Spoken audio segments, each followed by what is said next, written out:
the Navajo people, the history is we were taken from our land.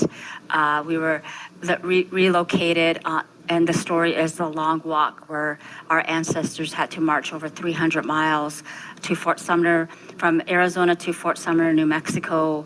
And on that journey, many of our women and children died, and it was the government forcing us. And so when that all happened and our Navajo people could go back, it was like they knew that was their home. And so I think for me, growing up was very much outside among the sagebrush around the canyon. My family we've had a home where we lived in a traditional Navajo home. And in that land here today, it's the canyons, it's the sagebrush. So that just is part of who we are, that connection to the earth, I guess. And so I think just it has to do with my background and just me as a child. And even though I'm not a Minnesota native, I'm not Ojibwe or Anishinaabe or the Dakota people who this is their land here. I just feel that acknowledgement every time I step outside.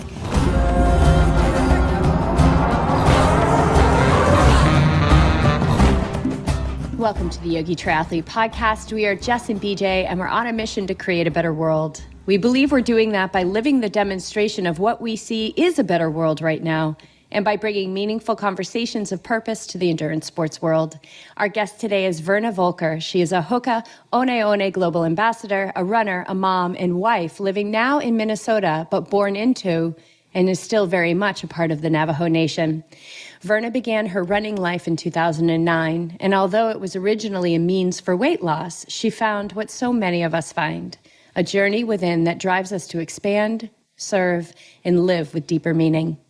Verna is the founder of Native Women Running, whose mission it is to be a community that features and encourages Native women runners on and off the reservation, with the intention for more visibility in the running world for underrepresented runners. Through Native Women Running, Verna is shining a bright light on intense truths of being a Native woman and giving voice to the voiceless. Since its inception, Native Women Running has evolved into a community of inspiration, motivation, and visibility, and Verna's hope is for Native women to find belonging within the sisterhood she has created. Verna Volker, welcome to the show. Yes, thank you so much for inviting me. Yeah, I am Verna. Just happy to be here. Thank you so much. Yeah, and so we caught your Instagram feed. I think it was just a couple of days ago that you celebrated 12 years of running, and you had like a before and after shot. And so you have on your website, and I've heard you talk about how you started running as kind of a journey to weight loss, but what you found is that it turned into a journey to find out who you are internally. And so we love to dive right in. Right. And so we want to know, what have you found out about yourself internally over those 12 years? When I started out, it was, you come to a point in your life where like I was a mom with little kids. And that was like my life. Like that's all I focused on. And so when I started running, it was like about weight loss. But as I got more into running, I realized, especially as I started doing longer distance like marathons, or then I started into the ultras like 3 years ago, I realized that I could actually do this. And it wasn't more so, it was like setting my mind into something that I never thought I could ever do, and finding my way through it by just, I think the process of healing and running for those who have lost, and realizing that I'm more resilient than I thought. Because oftentimes we say that Native women are strong, resilient women. And I knew that, but it never really was true to me until I started running ultras. Because it was more like, it was physical, of course, it was mental, but it was really just heart. Like just saying you could do this, just even like now when I have like difficult runs, or even like a 3 miler seems so hard, I go back to how much has happened and that I can still do this 3 mile. I could do more than I can imagine. So that's just kind of, I found who I was just through the whole process of this. And I hope that my story is always to encourage those who struggle I mean, running is still hard for me. I never think running is like easy or I'm not natural at it. I've always been an athlete, but I really desire is that people will see my story and say, you know what, she was there, like she struggled, but look at her now. So that's always my desire. Now that we're talking about a celebration of 12 years, like where did this journey start? If you want to quickly bring our audience up to date on how you got to, or how you got here, but where it first started. You know, in 2007, my best friend had just passed away, and I did this, like, we lived in Nebraska at that time, and I did this, like, 2.1 mile race in honor of her, which she would probably laugh because would say, why are you running for me? Because she hates running. But I remember running that race. There was two options, like 2.1 and a 5 miler. And I remember running the 2.1, and there was a turnaround, and the five milers would keep going. I remember thinking, how could people run that long? And I was like, how could people run 5 miles? That's, you know. And then I finished my race, but it wasn't something that I loved. I was like, oh, I hate this. Like, why would people do this? And so I just kind of stopped then. And then it wasn't until 2009, actually, you know, of March, we moved up here to Minneapolis area, and I noticed there was like a running culture here in the cities, and I just started running. My sister was in town, and we ran just like a mile, and that's when I just decided I want to do this running thing. And then from there it just escalated, where I registered for my first race. Was August 2009, a half marathon, and I was really new at running, so I didn't know all the techniques like PR or running watch, having all those things. I had no idea.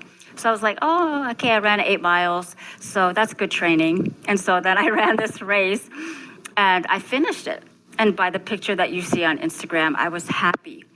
That's when it really, I fell in love with running.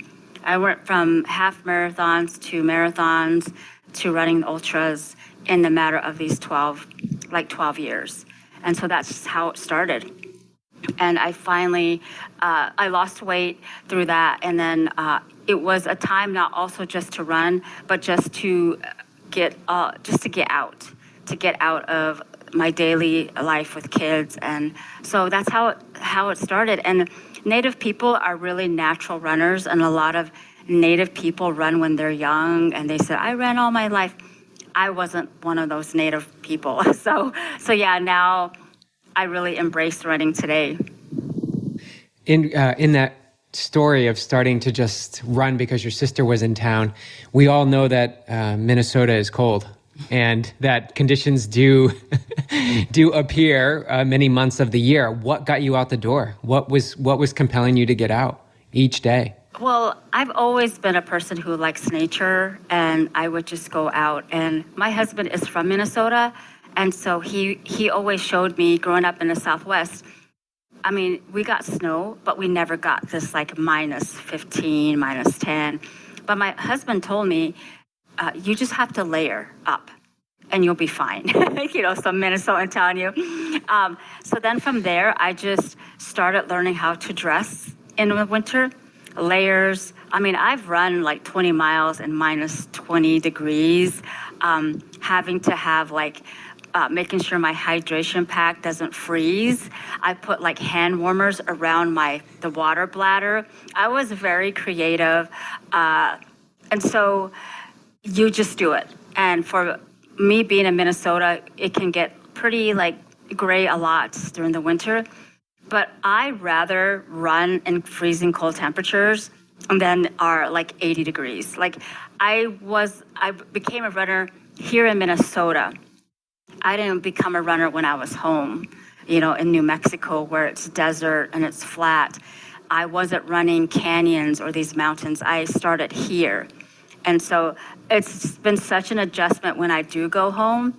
How I miss shade. And I can't handle the heat. So it's I've kind of gotten spoiled with I love the Minnesota summers here. So yeah, I think just being outside and being here in Minnesota with all the lakes, even though I'm right in the city, it's like I'm like out somewhere because there's lakes, and that's when my daily running is around a lake every day. So that's, I think, just motivating in itself. So you talked about how you love to be out in nature, and running is a connection, brings us a connection to the land. How does that connection to the land and to nature interweave with Navajo tradition? Oh, so much. Like the Navajo people, the history is we were taken from our land. We were relocated. And the story is the long walk where our ancestors had to march over 300 miles to Fort Sumner, from Arizona to Fort Sumner, New Mexico. And on that journey, many of our women and children died. And it was the government forcing us. And so when that all happened and our Navajo people could go back, it was like they knew that was their home. And so I think for me, growing up was very much outside among the sagebrush around the canyon. My family we've had a home where we lived in a traditional Navajo home.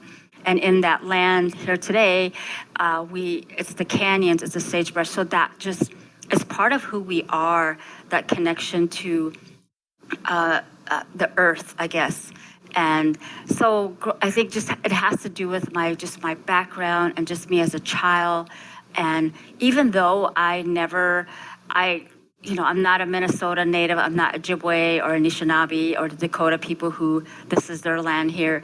I just feel that acknowledgement every time I step outside. And I feel that way when I go home too. Like, it's so different when I go home. It's like this peace, like this is home.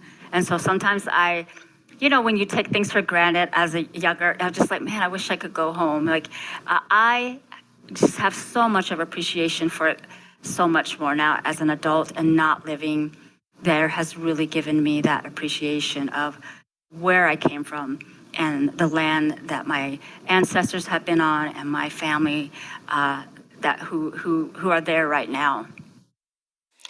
Give us a glimpse into a traditional Navajo home. So a Navajo home is called a hogan. So I would say like maybe octagon shape, or kind of like so it's made out of like, the structure of like wood and mud, like the earth. It uses everything from the earth to make it. It's a one-room house, and there's like a wood stove right in the middle where you can get like, you have a wood stove, so the heat, and the door always faces the east, because the Navajos believe that when you wake up, you should always face the east to greet Creator and say your prayers. And so I grew up, when I was really little, my father built a hogan. And my father passed when we were 3, but when I was 3 years old, but he built a hogan.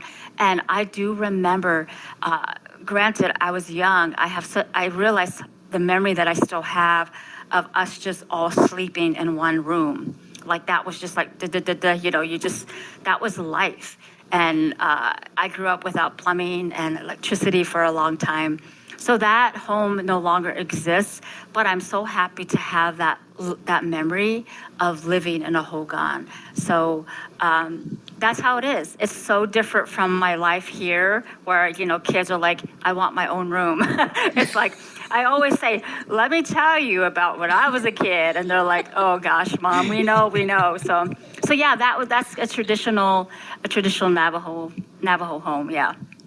I love that connection. I think that really, at least for me, it strikes a chord to have that entryway to the East to welcome in creativity in the world. Yeah, and we always talk about how when you wake up too, you run to the East. You run to the East to greet Creator, and that's when you say your prayers and you make a connection and to what's around you and your blessings. And so I always knew that story growing up, but it never really played any part of my life until I started running. And when I have time, I usually love running early in the morning, and my favorite runs are just when the sun rises. And so I always think of that and what a blessing it is, and the rest of your day just seems so much better and brighter when you do that. Now, are there some days where you're running like, kind of in the city, like on the concrete? And, I come from my entry into like endurance sports was triathlon, and then I went to trail running. And I didn't realize until I went into trail running that there's a lot of anti-road people, And I have always, I think I did admittedly go through a phase where, you just fall in love with the trail and you're like, oh my God, the trail is it. But how could you share some words of perspective or wisdom about you're still out in nature, even if there's concrete under your feet? Yeah, that's a good question. Oftentimes, like when I go trail running, I have to drive. I have to drive like 40 minutes to an hour. I think it just depends. I always, like with Native women running, one of the things that I made a shirt, designed a shirt. My nephew designed a shirt called "Run the Land." I think oftentimes Native people, it's like run the land. I always tell them, because a lot of times there's this whole land acknowledgement that people are wanting to do, land acknowledgement, which I think is amazing, of, doing that more at races, of acknowledging the land that you're on. But one of the things that I always tell my runners, or what I post, is your first step outside is the acknowledgement of the land. And so whether a lot of my women, some of them are who live on the reservation, some live off the reservation, all of us are running the land where we're at, no matter what, if you're in Canada. And so for me, it's not just about land acknowledgement, it's for us as Native women to say, you know what, I might be outside in the middle of Chicago, that this is my space, this is my land. And so I tell the women, run the land because it belongs to you. And I think oftentimes we haven't found that space. And so this hopefully encourages them to do that wherever they are. So I'm very thankful for all the women. We have so many women from everywhere that are running, and that makes me so happy when I see them running on the reservation or right in the middle of the city, because they're representing Native women running, but also representing who they are as Native women.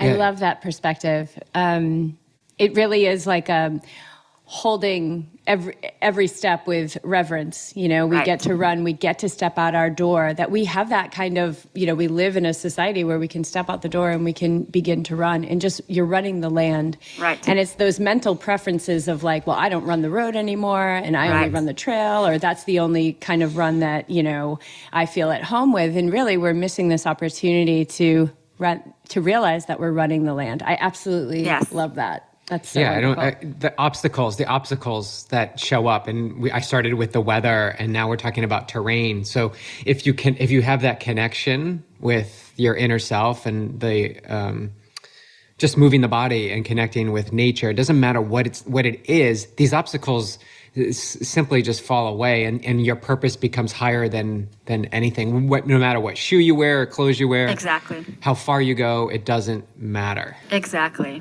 Yes. Well, let's talk about Native women running. I want you to tell the story of when it was born.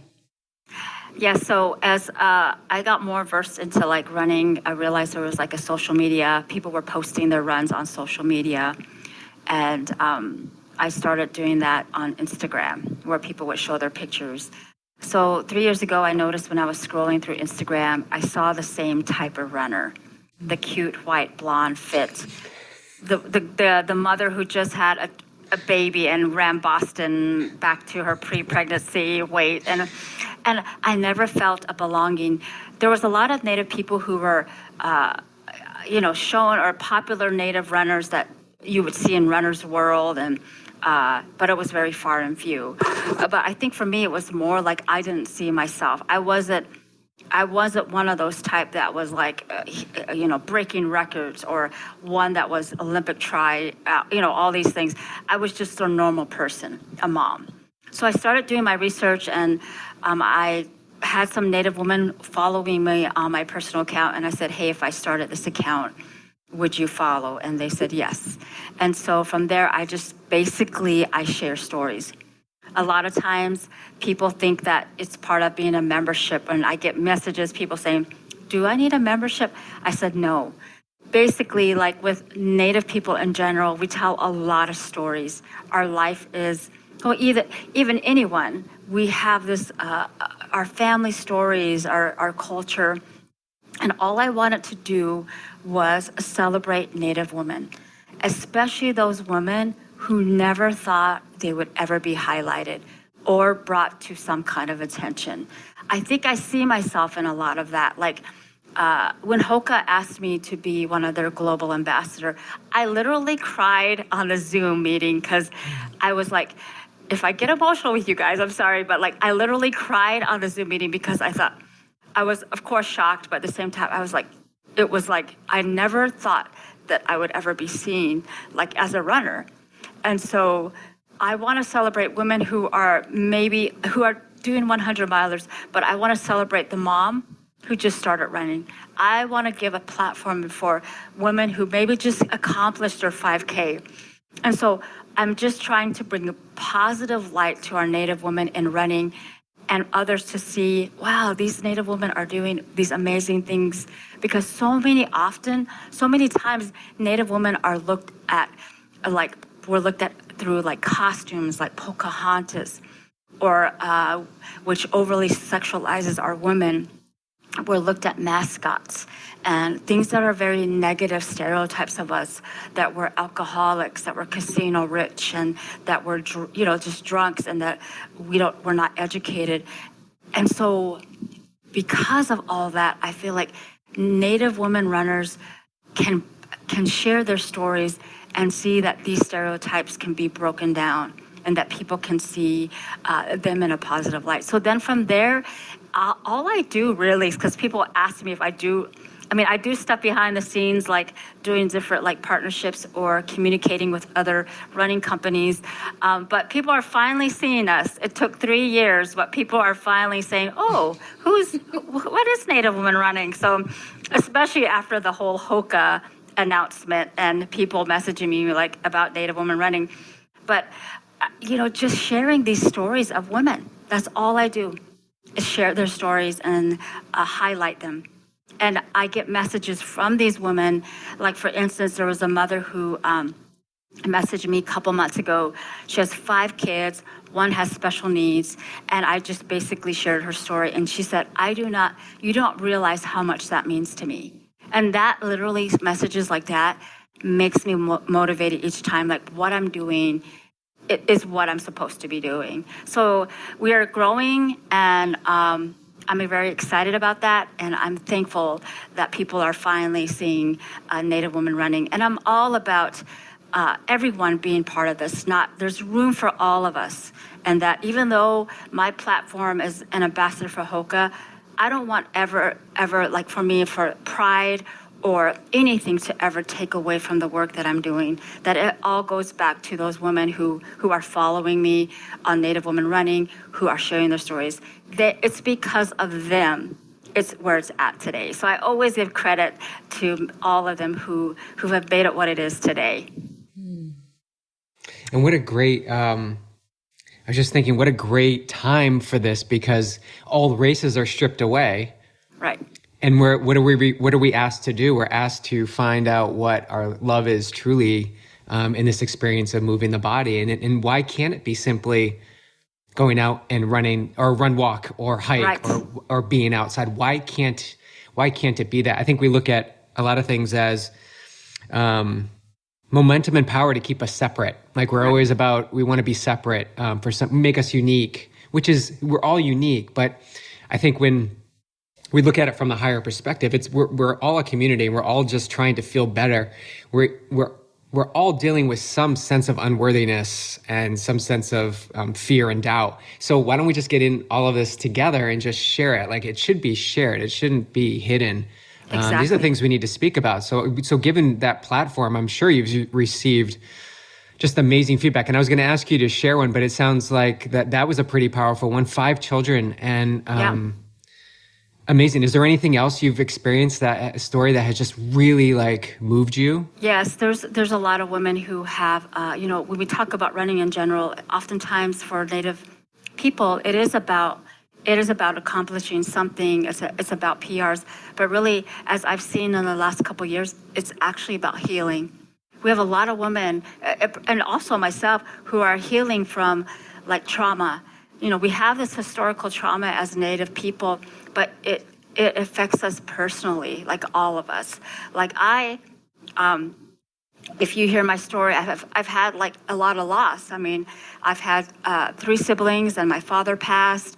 And so I think we in general relate so much in those ways, because I have women who are running for their husbands who've died of cancer. I have women who run for their sons who've died. And so for them, oftentimes, it's not just about, oh yeah, I'm running to get in shape. It's really about running in honor of someone they love. And I think that's why when Native Women Running was started, it was started as a virtual community. Right now, virtual communities are so popular because of the pandemic. But I can say that 3 years ago, when I started it, I am so thankful how much it has started as a virtual community, because I feel like because of that, it has helped the whole, like the transition to what happened with the pandemic, and that we can be seen still, even though we're virtual, it's a community. And so, yeah, I think for Native women, it's really a lot of heart, and also in regards to our missing and murdered Indigenous women. I have women who are running for their mothers who've been in these situations, who are no longer with us. So those kind of stories, and I think with the loss that I've had in my life, you have this empathy, and you just, you're getting this message from someone, and you're just like crying your eyes out. And that's what I feel like, that's why I'm so always motivated to keep doing this. I'm glad you brought that up. It was one of the things that I wanted to talk about is the murdered and missing Indigenous women. I mean, there are some statistics there that, left BJ and I with our jaws on the floor. So can you talk a little bit about that? And I know that's a part of your mission, really. Like it really helps you guys keep going. Right. So the missing and murdered Indigenous women crisis it's been on for a very long time, but I feel like in the last several years, it's been brought to attention to it.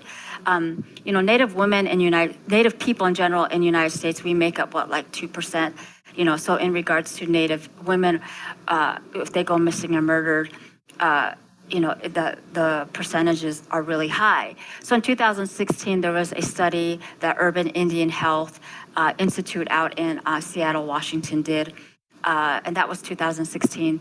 I think they guesstimated over like 5,712 known cases of missing and murdered Indigenous women.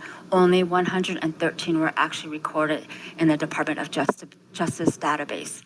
And so when you think of that, that is like, I'm always floored about that. And that's like 2016. And so I am sure the numbers are much higher. So when Native women go missing, it's almost like we're invisible. And there's so much issues with that, because a lot of these women who go missing, there's a whole jurisdiction issue with tribal police, or, goes to state, federal, the FBI, all that is into part of why there's no accountability or how to do these records. Or oftentimes these if a woman goes murdered or missing, oftentimes it'll either be like, well, she was on drugs, or she ran away from home, or she'll come back. Or sometimes some of the things that are said to these families when their daughter goes missing, well, she'll come home. So there's really not this urgency of, let's help these women. So I think there's an issue with jurisdiction, and just the whole, one of the things that we say is like, we are not invisible. I feel like we're invisible in a lot of that. And some of these families, a lot of times they have to do their own like search, where they have no one else helping them. Or the FBI, it will come in, the BIA, Bureau of Indian Affairs, will come in like couple months later, So there's just the sadness among us and Native women, where even though we might not have a relationship with, like, she might not be my daughter, I might not know her, we all feel this like commonality of pain, because they're like, in the Navajo or the Native culture, we see ourselves as sisters. And so when our sister goes missing, it's really heartbreaking. It's heartbreaking for us. And so for me, my daughter, she's 8. I mean, if anything ever happened to her, I would do anything to like find her, or to get justice for her. And so a lot of times these families are not getting answers. And I think that's why, as a Native woman running, is we try to bring visibility to this issue and awareness that this is going on. And it's happening off the reservation, and it's happening in cities where women are. And so I think in the last couple of years, it's just gotten so much awareness, and this is our reality.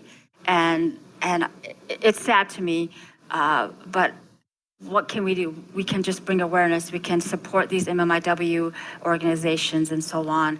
And so a lot of my women will actually run. I created a virtual event 3 years ago that called the MMIW Virtual Run, which will be happening again. And on that day, these women run on May 5th, which is the National Day of Awareness for Missing and Murdered. And that day, women will run with a red t-shirt, which is the color for our MMIW. And on that day, they run as many miles, any miles, whether run, walk, in honor of missing and murdered, to flood social media with the color red and remembrance of our women. So that's something that I really feel passionate about. And because I feel like I don't have the privilege of going to marches or things like that, this is my way that every woman can be part of this movement. Yeah, and these statistics are really staggering, that Native women are murdered at a rate of 10 times higher than other ethnicities, and it's the third leading cause of death for beloved family members, and 84% of Native women have experienced violence in their lifetime. So do we have a who and a why? Is it domestic? Is it not domestic? Is it acts of ethnic violence? So do we know? There's so many. Like oftentimes it could be domestic violence. There's been stories of that. There's also it could be, for instance, like one of the things why Native people are really against pipelines, because pipelines they destroy Native land, and so Native people are all about that because it's destroying their water. But also when they have these pipelines, people move in, these man camps move in. And so these man camps, these men that come in, they come on reservation land or near the reservation, and that's when a lot of our women are sex trafficking, or they're raped and things like that. And according to what I remember is if a non-Native commits a crime on the reservation, he cannot get any kind of time. The only thing that they could be charged with is a speeding ticket. Other than that, if they hurt our women, they can do what they did and then go and leave, and you can never find them. So those are things that need to be changed. So it's a high range of things, and sometimes we just don't know. Montana, they're in the Billings area. There's a lot of Native women who are being found murdered, and it's sad. It's really sad. So it could go across the board: domestic violence, man camps, people who are just going after our women for sex trafficking and things like that. Wow, this is really dark. There's a lot of generational pain in your bloodline, really. Right. Your sisterhood and your family as a nation, as a Navajo Nation. And I also saw a post on your Instagram about, like 4 years ago, you were harassed while on the trail, and you are moving through that fear, getting back on the trail with some sisters. And I would think, knowing what I know now after reading that post, like that must have hit really, really deep. Yes, it did. And I've also had incidents, where just things growing up, I saw violence, I saw things. When my father died, my mother had different, men and stuff, and I saw how they treated my mom. Like I saw when her arm was broken. Basically, someone broke her arm. So you see that growing up. And so when that person, that state park worker who's supposed to be there to help you, literally like screamed at me and yelled at me, it was this instant like emotion, like why are you doing this to me? Like, I'm not trying to hurt anybody. But it's like that day I took a stand, even though I was just very emotional that day. I went and took it to the higher up, to people who were in charge of the boss, who his boss was like, said I was breaking rules, whereas I was like, give me your card.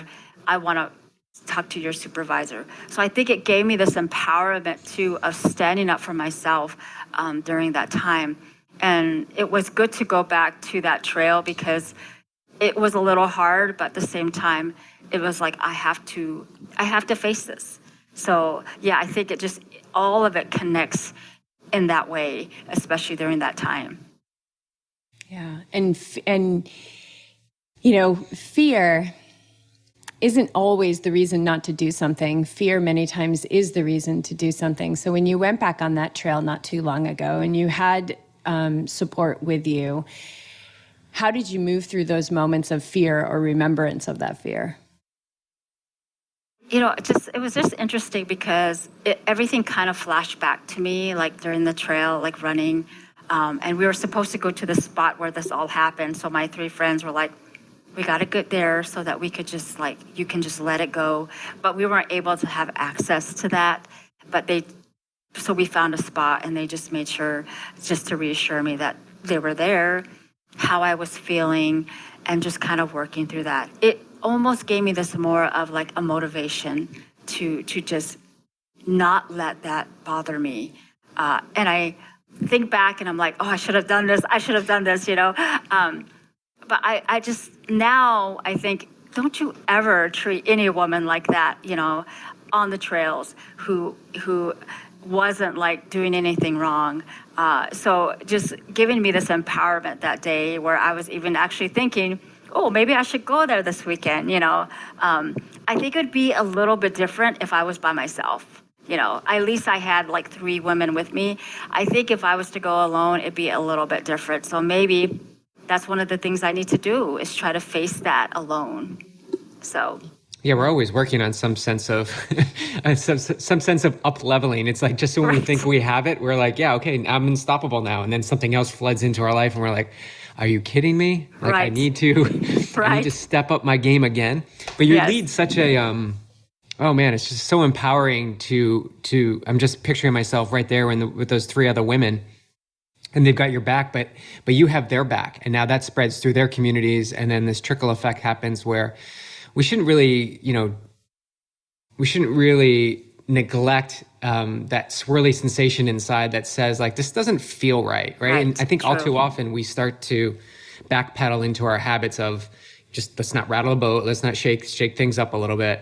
And to do that as a woman on the trail and to do it alone, eventually it's going to happen. Like you're going to have to go out by yourself. Exactly. Like, it's so empowering. And my point is here, that time will come, like when you're ready. And we work through this with our athletes and with our own selves too, like pushing the envelope too quickly.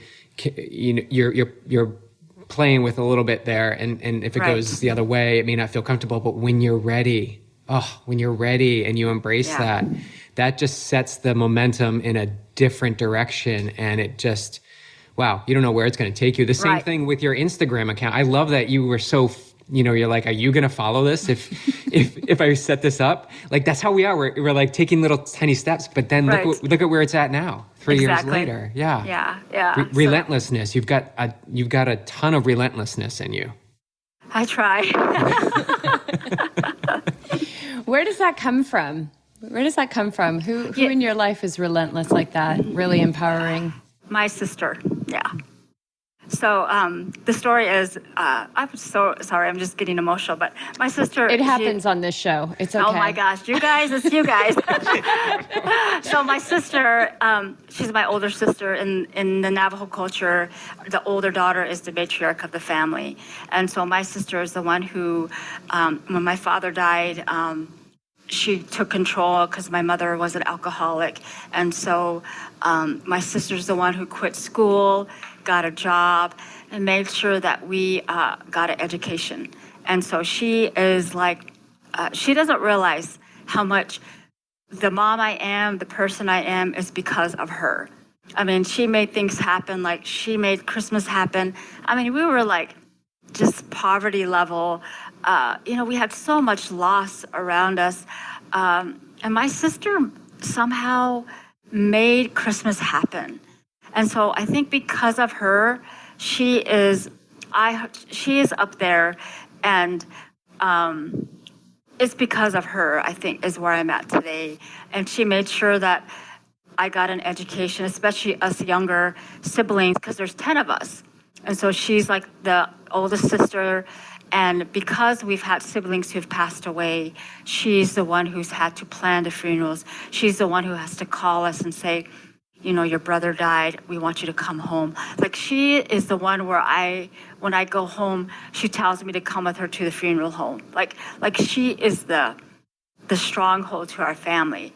And I think that's why I always brag about her. And she doesn't realize how much she's, played such a big role. And I think I give all the credit to her. So, yeah. How old was she when she stepped in really as the mom? She was probably 14. Like she lost a lot of her teenage years, to just taking care of us, and she started working because there was no one to provide for us. And so, yeah. And does she still live in Navajo Nation? Does she still live on the reservation? Yeah, she lives in New Mexico. Yeah, she's as a caretaker for sure. Because right now my mother is 83, and she takes care of my mom too. She does all that. Takes my mother to the hospital. Takes my mother to the doctor. Does all that, and she's still the boss. She's even now. I mean, I'm the youngest of 10, and when she says she wants something, like she needs help with something, we're like, okay. She'll text us, say, or like, you need to go call your mom, and we have to listen to her because you should never say no to her. So. What a responsibility. Yeah. Age 14. I can't even imagine, dressing myself at that point to get to school at that age. What did you see? Can you recall that? Do you recall that when that happened? A little bit, but I just remember, what I love about going home and just sitting with my sister is there's oftentimes it's just her and I, and she tells me these stories that I've been able to record, like just write down, of things that I never knew about, things that were actually happening, and things I'm just like, how did you survive, And even hearing my mother's story, my mother has had a traumatic past too, where she's had her little brother die in front of her, and her brother's dying, and seeing her mom and dad in an accident, all those things, just the story of just trauma, but also my siblings, we see the good in it. You can't say that often, but because of that, I feel like my family is close. When we're together, we have a good time.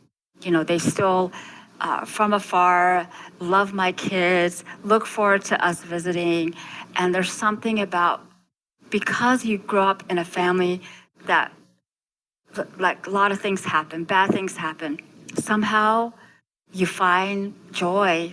And I think being a Native person, we often find laughter as healing. And when I'm with my siblings, there is a lot of laughter of that. So, I remember a little bit of growing up, but I just remember all the good things she did for us kids, for us younger siblings. And one year we didn't have Halloween costumes, and she made Halloween costumes. She made sure we went trick-or-treating. Those things are just really embedded in my mind. So those are good memories. So she allowed you guys she really created a space for you guys to have these traditions of Christmas and Halloween for your kids. Is there any Navajo tradition that you have brought to them or introduced to them, or anything that you have seen that they are interested in your background? Yeah, they are. I think my oldest one is 17, and so he is even more so. He wants to go to college near my family.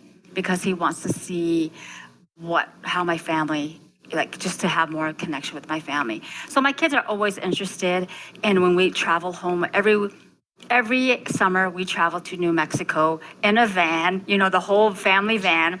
And my husband's really good because he's from Minnesota. He's always made it a mission that my kids would know where they came from. And so every summer we take a big road trip, which we didn't do this past summer due to COVID, but we take a big trip out there to my family. And my kids just are so interested in everything around them, like things that we eat and things that we do as a family, and just especially just exploring the land. And so, and language-wise, like for me, I speak Navajo, but not as my okay Navajo. They're always interested in that too, and they always tease me about how I only speak Navajo to them when I'm saying something where I'm getting after them, the word, so they know they shouldn't get mom mad because I will say that word. So, so yeah. What are some of the opportunities that you've had through being an ambassador for Hoka One One? Well, I just was announced. I knew this news since December, so I was just hiding it and not even saying anything. But they just announced me mid-February. So I've had so far the opportunities to write, create things for the shoe, the brand. Actually, I just had an article by Well and Good. Have you heard of Well and Good? Mm-hmm. Which came out today. So just writing anything up for them that they need me to write up. I was able to be on the whole Carbon X2. That was that was really special to me. I was like, wow, I'm actually doing this. And there's other opportunities for me. They're going to be helping me with my MMIW virtual event, which is huge, and I'm really thankful for that. So we're in the process of meeting that. That's what I love about Hoka's. Hoka's has always been about DEI for the last 3 years. I feel like they've been one of the companies that's always been about diversity, equality, inclusion.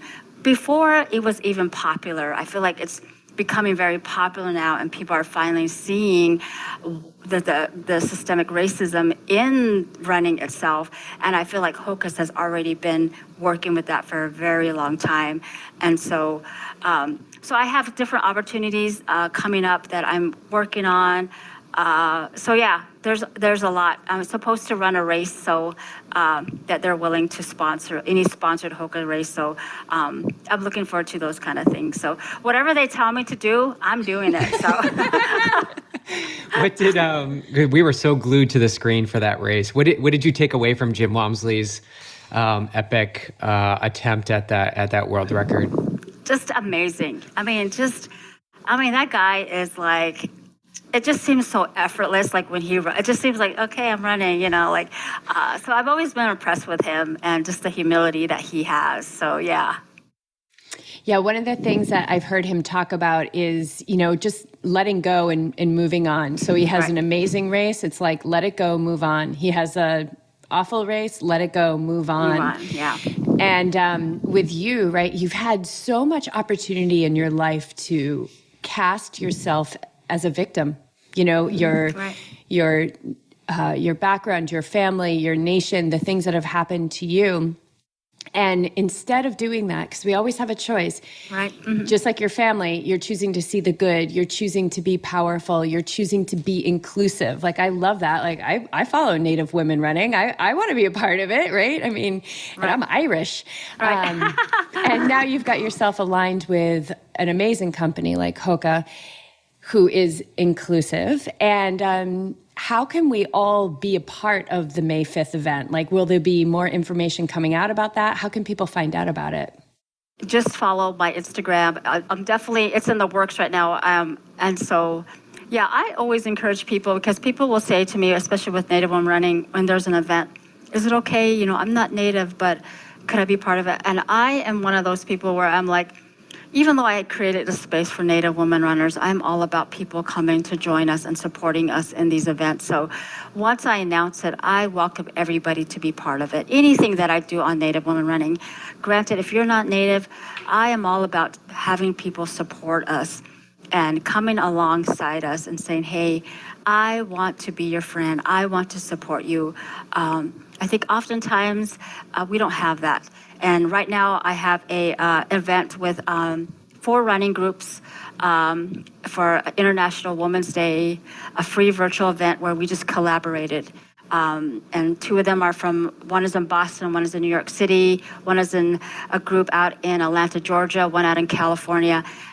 We just want to see collaborations of working together, and that's what I'm all about.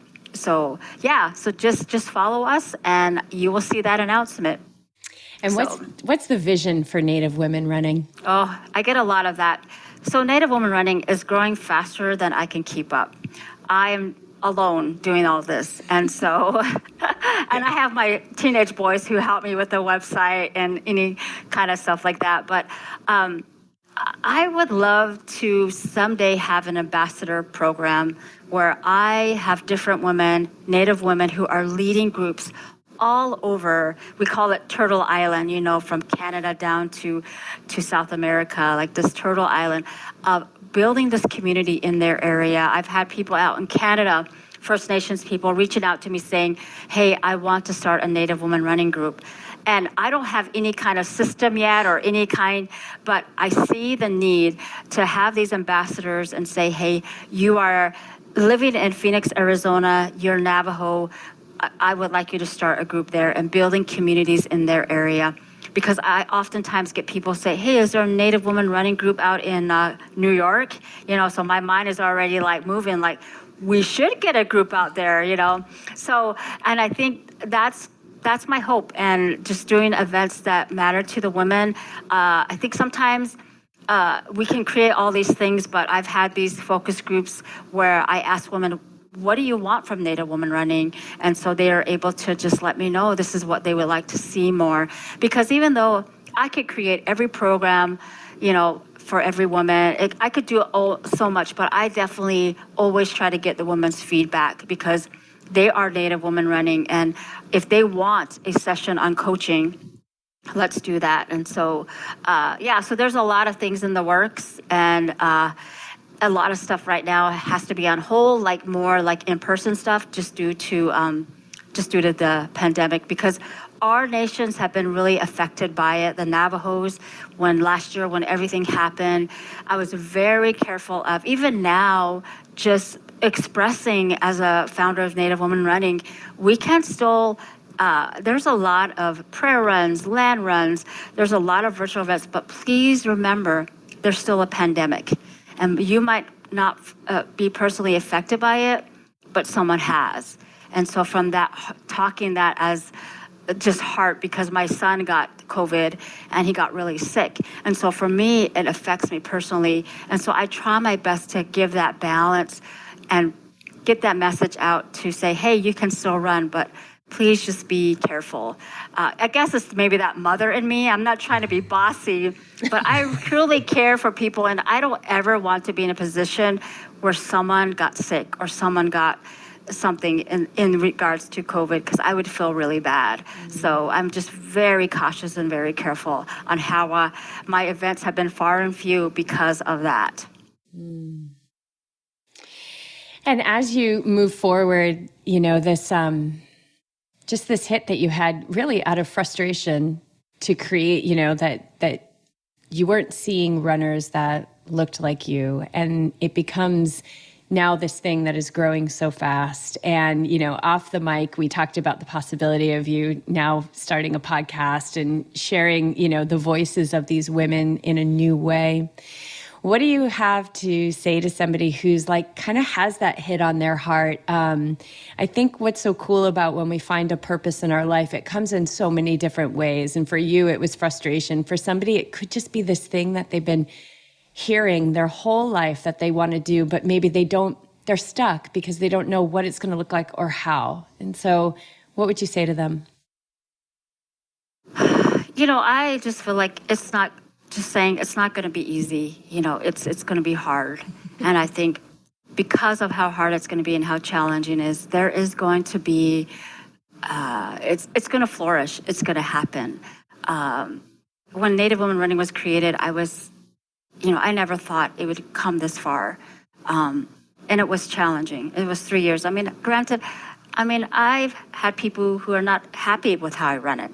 You always have people who, I guess you call them haters, I've had those. And I always have to remember that comes with this kind of job, that people are not going to be happy with you. So I'm learning how to navigate that and just seeing that, that despite the little, the little hate that I get, there's just tons of people who support me. And so just telling that person, it's going to be hard, it's going to be challenging, you're going to get this and that. But at the end of it, when you get messages, like I told you, from people saying, thank you so much for creating this space for us, it just hits you and you realize, this is what I love doing. And granted, I teach part-time as a second grade teacher. I work in the mornings teaching math, reading, and writing. And then my afternoons I spend doing stuff with Native Women Running. To me, it's a job. These both jobs that I have is something that I really feel passionate about. And so I really work hard at it and try to balance that with my family. And at the end of it, you realize how much through all that hard work and whatever challenges, it's a good thing. And you will see that good thing. Yeah. Yeah, there's a lot to be said for passion and loving what you're doing. And with that, what we have to talk about before we close this out, like what shoes do you run in? Everybody wants to know. We start deep and then we take it to the surface. Well, so I always say how I love Hokas. I've loved Hokas even before they even made me ambassador. So Hokas has been my shoe. I used to do Brooks and then I changed, and I have some knee issues, and I just feel like Hokas is always like you feel like you're running on the cloud. It's just so easy on my knees. And so I've been wearing, what did they just send me? They sent me the Carbon X2, which is really good. And I really love I think it's the Challenger 4, which is the trail running shoe.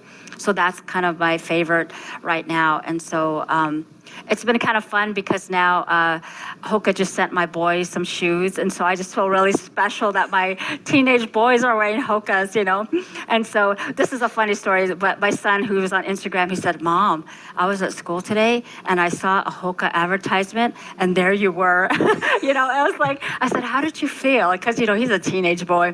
I said, did you feel kind of proud of Mom? He's like, yeah, And so I'm just thankful to have that and just to have that opportunity. I love Hokas. I've always loved the mission behind Hokas, and so I'm really proud to be their ambassador. Oh my gosh, Verna, you're such a lovely being, and you're doing amazing work. And I know BJ, I can speak for BJ as well as myself when we understand what it is when you've got something on your heart, and not everybody's going to agree with what you're doing, and it is hard. Oh my God, it can be so hard. But when you love it and you have no other choice, you just have to keep going for it. So exactly, keep going for it. We're in your house. We love what you're doing, and we'll continue to follow. We're so grateful for our time with you today. And we'll put all the links in the show notes, and I can pretty much guarantee you that we'll be joining you on May 5th. Oh, yes. Thank you. I thank you so much for reaching out to me. I'm so just happy to know you all now and to be part of the story. So thank you so much.